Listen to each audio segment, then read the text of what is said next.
I stared at my phone screen, reading Dad's text for the third time. The words hadn't changed. "You're dead to me. Talk to my lawyer." Below it, Mom had added her own message. "We're done enabling your failures. Don't contact us again." I was sitting in my corner office on the 47th floor of the Morrison Financial Tower in downtown Seattle. Through the floor-to-ceiling windows, I could see the city sprawling below, the late afternoon sun turning Puget Sound into liquid gold. My assistant had just brought me the quarterly reports showing my investment firm had cleared $23 million in profits. I typed back a single word, "Okay." Then I made a phone call that would change everything. Growing up, I was the disappointment. My older brother Marcus was the golden child. Varsity football, business degree from Stanford, married to a lawyer, 2 perfect kids. My younger sister Ashley was the creative darling. Art school graduate, boutique owner, Mom's shopping companion and best friend. And then there was me. The middle child who wasted her college education on finance instead of joining the family real estate business. The daughter who chose a boring corporate job over marriage and grandchildren. The one who lived in a depressing apartment instead of the suburbs. What they didn't know was that my boring corporate job had evolved considerably over the past 8 years. I started as a junior analyst at Morrison Financial straight out of college. I was good with numbers. Really good. I could see patterns in market data that others missed, could predict shifts before they happened. Within 3 years, I was managing a $50 million portfolio. Within 5, I was a partner with my own division. By year 7, I'd quietly launched my own subsidiary, Wells Capital Management. We specialized in identifying undervalued tech startups and providing strategic growth capital. Our success rate was 87%, unheard of in venture capital. I was 34 years old and worth $180 million personally. My family knew none of this.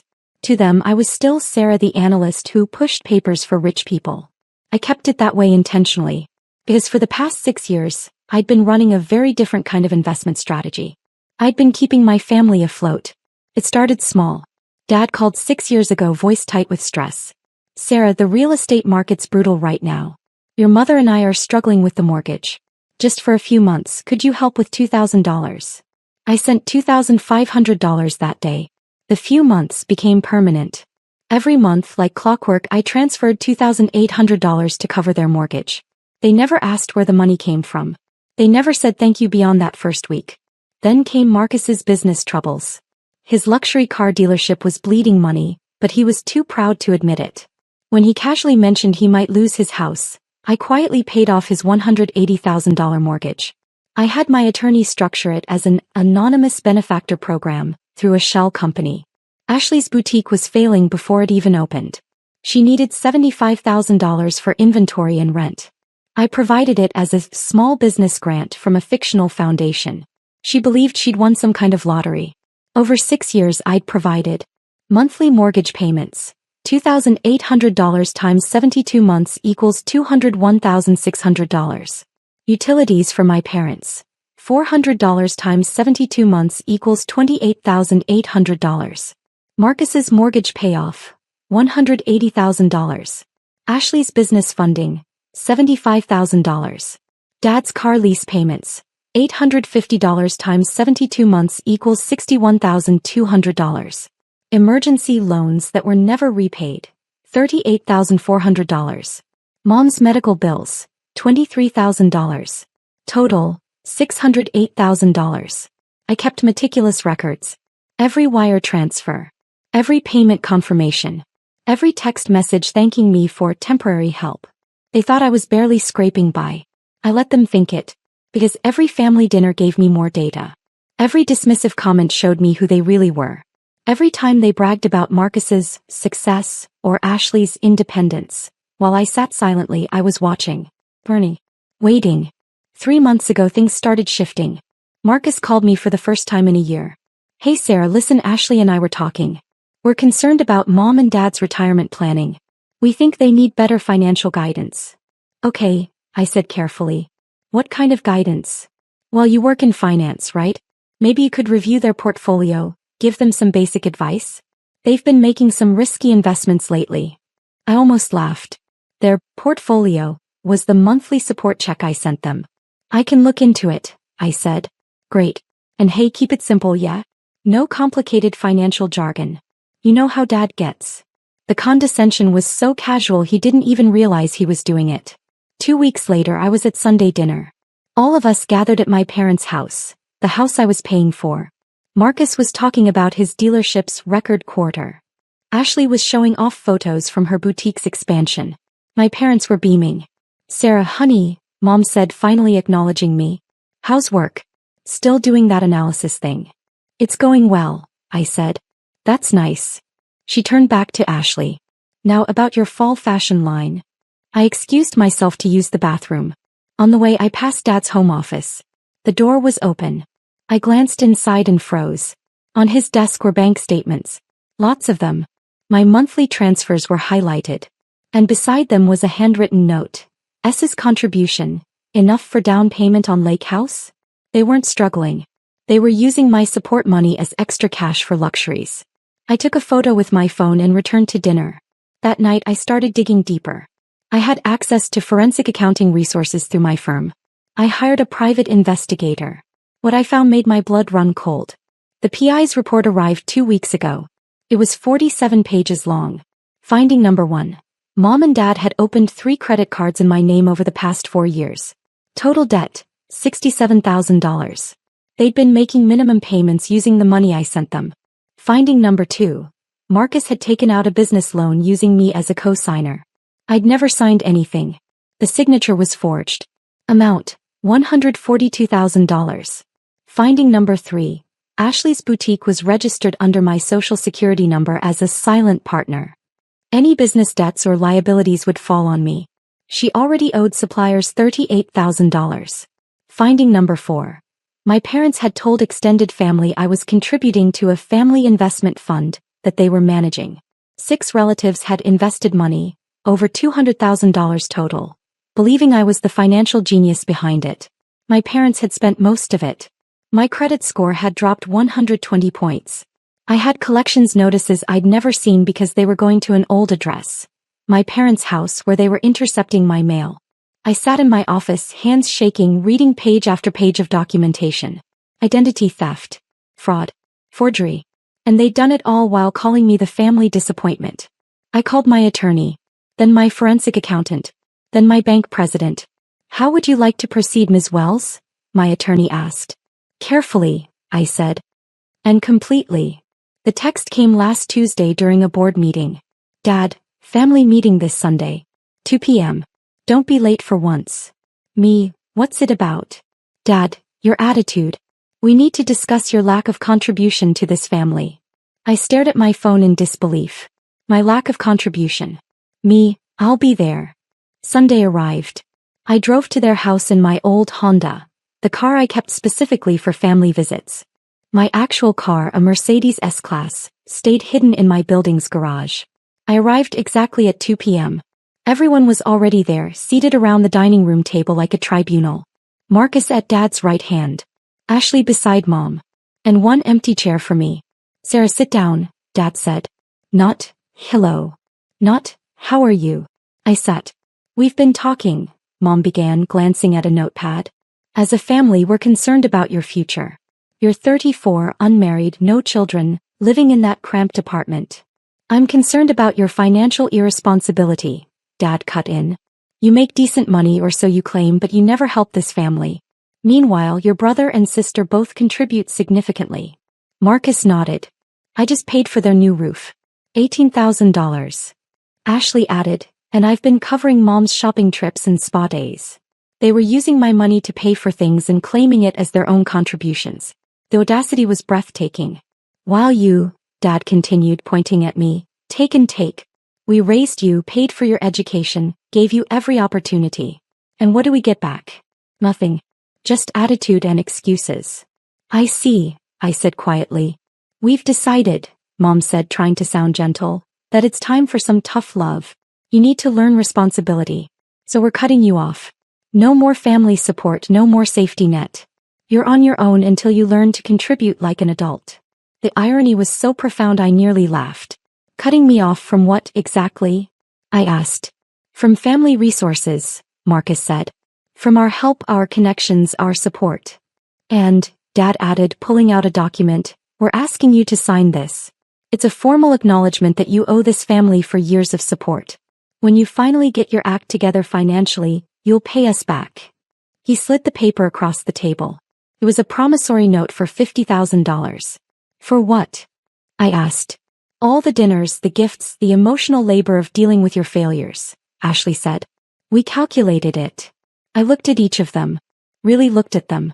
My father wearing the watch I'd bought him for his birthday, claiming I owed him. My mother in the designer purse I'd sent for Christmas, saying I never contributed. My siblings, living in homes I'd secretly saved, calling me irresponsible. I pulled out my phone. I'm not signing that, I said calmly. Then you're not welcome here anymore, Dad said, standing. I'm done enabling your selfishness. You're dead to me. Talk to my lawyer if you want to contest this. Mom didn't even look at me. Don't contact us again, Sarah. I stood. Walked to the door. Turned back. Hey, I said. I drove back to my real apartment, the penthouse condo they'd never seen. I sat in my living room looking out at the city lights. Then I made the calls. Monday morning, 8 a.m. My attorney's office. Talk me through the options, I said. James Chin, my attorney, had represented me for 5 years. He'd helped structure my business acquisitions, my real estate holdings, my investment vehicles. He knew exactly what I was worth and what I could do. Option 1. Criminal charges. The identity theft alone is federal. Add the forgery, the fraud, your parents could face serious prison time. Your brother too. Option 2. Civil recovery. Sue for damages, emotional distress, credit repair costs. You'd win everything and destroy them financially. Option 3. He smiled slightly. The one you're actually considering. Complete financial withdrawal. Cut every support stream, call in every debt they don't know they owe, and watch the house of cards collapse. It's legal, it's clean, and it's utterly devastating. How long would it take? For them to feel it? 48 hours. For complete collapse? 30 days. Let's begin. First call. My bank president, Richard Morrison. Yes, the Morrison from Morrison Financial Tower. Richard, I need to execute withdrawal protocols on all support transfers I've outlined in this list. Effective when? Immediately. Also, I need you to personally call the recipients in exactly 48 hours. Inform them that the anonymous funding they've been receiving has been permanently discontinued due to recipient breach of terms. Done. Anything else? Yes. I'll need forensic documentation of all fraudulent accounts opened in my name. Full legal prosecution package. Second call. My forensic accountant, Patricia Huang. Patricia, the family investigation. I need the full report formatted for federal review. Everything. The identity theft, the forged signatures, the credit card fraud, all of it. You're going forward with charges? Not yet. But I want the option ready. Third call. My investment firm's legal department. I need to dissolve any and all shell companies that have been providing anonymous support to the following individuals and businesses. Fourth call. The private investigator. One more task. I need continuous monitoring of my family's financial activities starting now. I want to know the moment they realize what's happening. By Monday evening, every safety net I'd secretly placed under my family was being systematically removed. The monthly mortgage payments? Stopped. The utility support? Gone. Marcus's dealership lease payments I'd been covering through a third-party vendor? Discontinued. Ashley's boutique's angel investor fund? Dissolved. The credit cards in my name? Reported to authorities with full documentation of fraud. The forged business loan? Legal notice of fraud filed with the bank. And the $200,000 my parents had taken from relatives as family investment fund? I prepared a detailed report for each investor showing exactly where their money went. My parents' new outdoor kitchen, their cruise to Alaska, their lake house down payment. Then I waited. Wednesday. 11:47 a.m. My phone rang. I didn't answer. She called again. 4 times in 3 minutes. Then a text. Sarah, call me right now. I was in a meeting with a tech startup CEO seeking $15 million in Series B funding. I silenced my phone and continued the presentation. After the meeting, I had 23 missed calls. Mom, Dad, Marcus, Ashley. A few numbers I didn't recognize. My voicemail was full. I listened to Mom's first message. Sarah, I don't know what you did, but you need to fix it immediately. The bank called. They said our mortgage payment was rejected. Call me back right now. The second message 3 hours later, Dad's voice. Sarah, this isn't funny. Our credit cards were declined at the grocery store. The bank is saying something about fraud investigation. You need to explain what's happening. The fifth message, Marcus panicked. Sarah, what the hell is going on? The dealership's lease payment bounced. They're threatening repossession of the entire inventory. And some investigator came by asking about a loan I supposedly co-signed with you? Call me. The 10th message, Ashley crying. Sarah, please, my boutique's accounts are frozen. They're saying something about fraudulent business registration. I don't understand. Please call me back. I deleted them all. Thursday morning, Richard Morrison called me. I made the notification calls as requested, he said. Your mother hung up on me. Your father demanded to speak to my supervisor. Your brother threatened legal action. And their accounts? Frozen pending fraud investigation.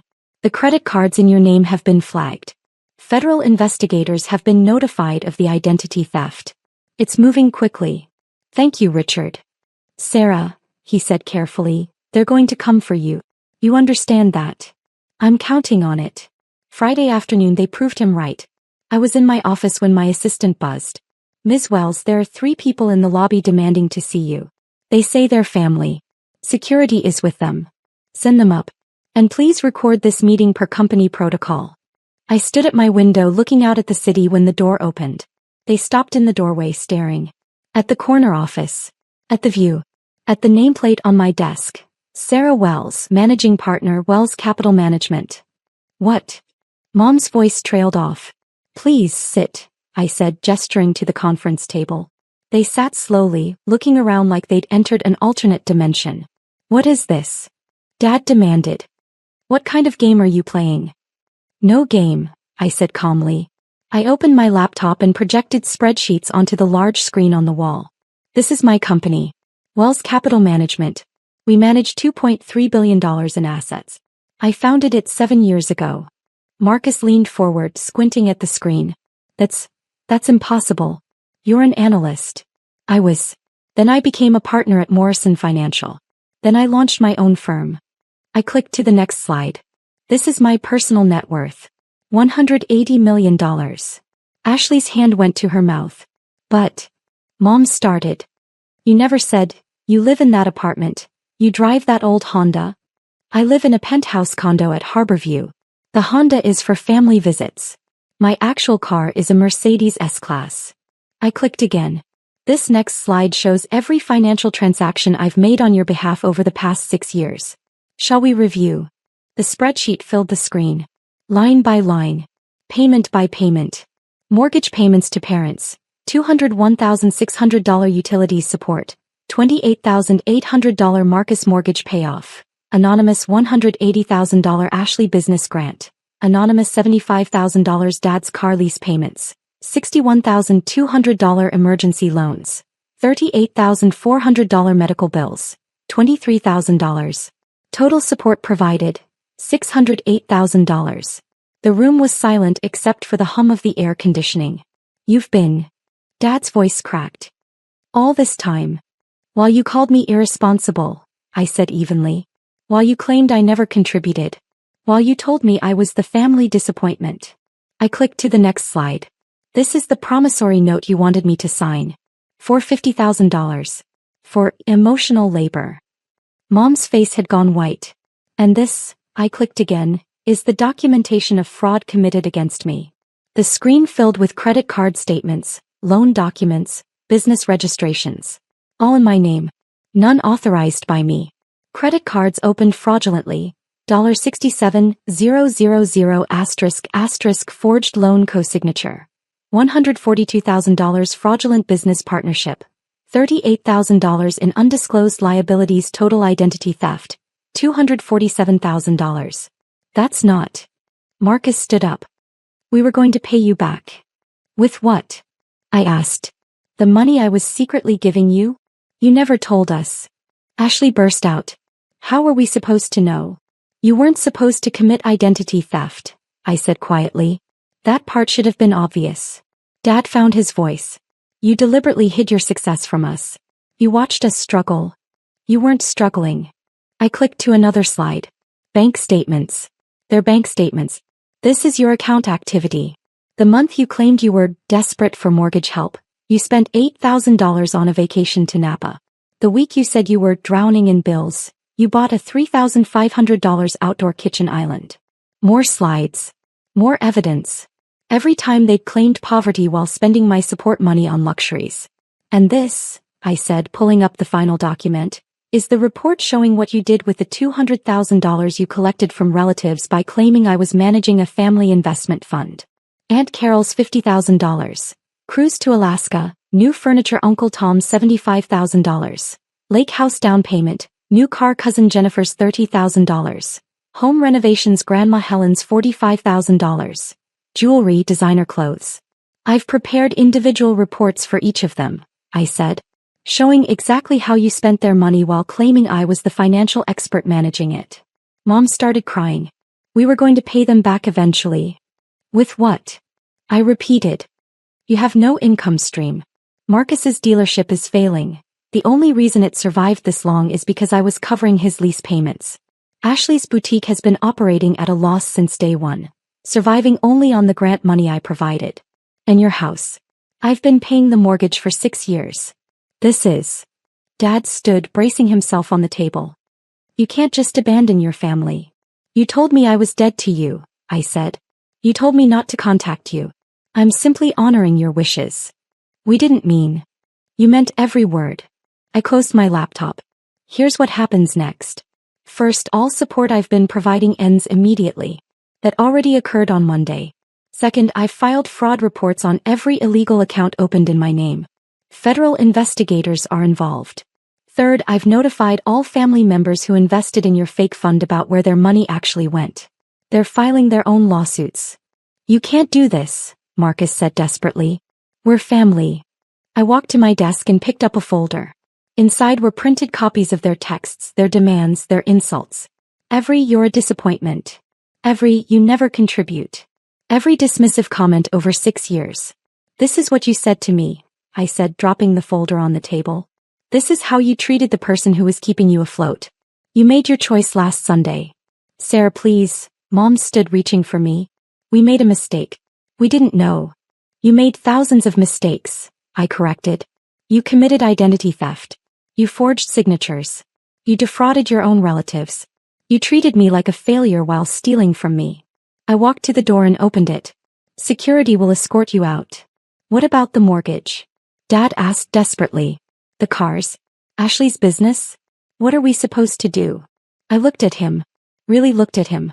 This man who was supposed to protect me, who instead had stolen my identity and ruined my credit. I don't know, I said. But you'll figure it out. You're adults. You're independent. You don't need support from your disappointment daughter, remember? Marcus tried one more approach. The family investment fund, we need to make that right. If you help us pay back the relatives, we'll confess everything, we'll make it right. No, I said simply. You'll make it right using your own resources. Or you won't. That's not my problem anymore. Sarah, please. Ashley was sobbing now. I'll lose everything. Like you were willing to let me lose everything when you registered your business under my social security number? When those debts came for me, what were you planning to do? She had no answer. Goodbye, I said. My attorney will be in touch regarding the criminal charges. You have about 72 hours before the federal investigation moves forward. I suggest you get your own lawyers. Security appeared at the door. Ma'am, please escort these people out of the building. They're not to return. I watched them leave. Mom crying. Dad shaking. Marcus and Ashley in shock. Then I closed my office door, sat at my desk and exhaled. My phone buzzed. A text from Richard Morrison. The mortgage company called them. Foreclosure proceedings begin in 30 days without payment. Thought you'd want to know. I didn't respond. The fallout was immediate and comprehensive. 72 hours post-confrontation. Mom and Dad's house went into pre-foreclosure. Without my monthly payments, they couldn't cover the mortgage. The bank moved swiftly. Marcus's luxury car dealership had their entire inventory repossessed when the lease payment bounced. The dealership closed within a week. The forged loan I'd reported meant he was now under federal investigation. Ashley's boutique had its bank accounts frozen due to the fraudulent business registration. Her suppliers demanded immediate payment for the $38,000 in outstanding invoices. She couldn't pay. The relatives who'd invested in the family fund, filed a joint lawsuit against my parents for fraud and misrepresentation. The amount, $200,000 plus damages. 1 week. Federal investigators contacted me for a formal statement about the identity theft. I provided them with everything. Every fraudulent credit card, every forged signature, every piece of documentation Patricia had compiled. The investigator, a woman named Agent Martinez, looked at the evidence and shook her head. This is one of the most comprehensive family fraud cases I've seen. They did this for years. Yes, I said. And you were supporting them financially the entire time? Yes. Why? I thought about that.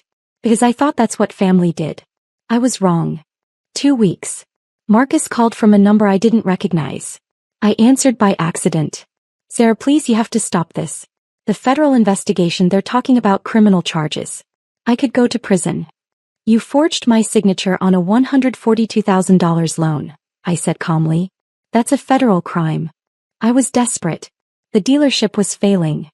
So you committed fraud. We're family. You keep saying that word. I don't think you know what it means. He started crying. Please. I have kids. Think about your niece and nephew. I am thinking about them, I said. I'm thinking about how you were willing to destroy my credit, my financial future, my entire life to save your failing business. What kind of example is that for them? I'll pay you back. Somehow. I'll find a way. Marcus, you can't pay me back. You have nothing. Your house is mine, I paid off the mortgage. Your dealership is gone. Your credit is destroyed. You're likely facing federal charges. I paused. You did this to yourself. I hung up. 3 weeks. Mom sent a letter. Actual handwritten letter delivered to my office. Dear Sarah, I don't know what to say except I'm sorry. We were wrong. So wrong. We didn't see you clearly. We didn't value you. We took advantage of your generosity and then blamed you for not doing more. The house is going to foreclosure. Your father and I are moving in with his sister in Idaho. Marcus and his family lost their house. Ashley's boutique closed. Our lives are falling apart. I'm not asking you to fix it. I know we don't deserve that. I'm just asking you to understand that we never meant to hurt you this badly. We were thoughtless, selfish, and cruel. But we loved you. We still love you. If you can ever forgive us, please let us know. I read it 3 times. Then I filed it with the other evidence. 30 days. The federal investigation resulted in charges. Identity theft, fraud, forgery. Mom and Dad were facing up to 5 years. Marcus was facing up to 10 because of the loan amount. They took a plea deal. Guilty plea, restitution payments, probation. No prison time if they could prove they were actively working to repay their victims. The relatives' lawsuit settled. Mom and Dad signed over their life insurance policies, their retirement accounts, everything. It still wasn't enough to cover the full $200,000. Ashley filed for bankruptcy. Her boutique's debts were discharged, but she lost everything she'd built. My credit was restored. The fraudulent accounts were removed. My score climbed back up 120 points. And I sat in my office looking out at the city feeling nothing. I'm at a charity gala for the Seattle Children's Hospital. My firm donated $2 million to their new wing. I'm wearing a Tom Ford gown and talking to the governor about education funding. My phone buzzes. A text from a number I don't recognize. This is Marcus. I know you probably won't read this, but I wanted you to know I got a job. Warehouse work. $18 per hour. It's honest. I'm paying child support. I'm rebuilding. You were right about everything. I'm sorry I couldn't see it before. I hope you're well. I stare at the message for a long moment. Then I type back, good luck. Not forgiveness. Not reconciliation. Just acknowledgement. Another text comes through, this one from Ashley. My therapist suggested I reach out. Not to ask for anything. Just to say I understand now how badly we hurt you. I'm working retail. Started paying back the suppliers I owed. It'll take years, but I'm doing it. You deserved better from us. I don't respond to that one. The gala continues. Someone asks me about my family. We're not close, I say simply. And move on. Later that night in my penthouse I look at my bank statements. Wells Capital Management had another record quarter. $31 million in profits. My personal net worth has climbed to $207 million. I think about the $608,000 I spent supporting people who called me a disappointment. About the years I spent hiding my success to avoid their exploitation. About the moment they literally told me I was dead to them. And I realized something, they were right about one thing. That version of me, the one who quietly accepted their abuse while secretly keeping them afloat, is dead. The woman who remains is someone different. Someone who knows her worth. Someone who doesn't hide her success or shrink herself to make others comfortable. Someone who understands that family isn't about blood. It's about who shows up, who values you, who sees you clearly and loves you anyway. My chosen family. My business partners, my real friends, my mentors. They threw me a surprise party last month when I closed a $90 million deal. They celebrated me. They saw me. That's what family actually looks like. I get one final text that night. From Dad. I know you won't believe this, but losing everything taught me something. You were the strongest person in our family. You always were. We were just too blind and selfish to see it. I don't expect forgiveness. I just wanted you to know that I finally see you clearly. You were never the disappointment. We were. I read it twice. Then I delete it. Some bridges once burned aren't meant to be rebuilt. Some lessons need to be learned in the dark, alone, without rescue. I made my choice that day in their dining room when they handed me that promissory note. When they told me I was dead to them. I chose myself. And I'd make the same choice again. 1 year later, Forbes runs a feature, 30 Under 35, The New Faces of Finance. My photo is on the cover. The article details Wells Capital Management's unprecedented success rate, my innovative investment strategies, my $250 million net worth. The article mentions I come from a modest background and built everything myself. That's not quite true. I did have help once. I learned everything I needed to know about what not to do from the people who were supposed to teach me about family. Sometimes the best education comes from the worst teachers. My phone doesn't ring with congratulations from Idaho or from my siblings' new addresses. I don't expect it to. Instead, my business partner texts, "Drinks tonight? We're celebrating you." My best friend calls, "I'm so proud of you I could cry." My mentor emails, "You've exceeded every expectation. Well done." That's my family now. The people who saw my potential and helped me build it. The people who celebrated my success instead of exploiting it. The people who showed up. I text back my RSVP to the celebration dinner. And I don't think about the $608,000 at all.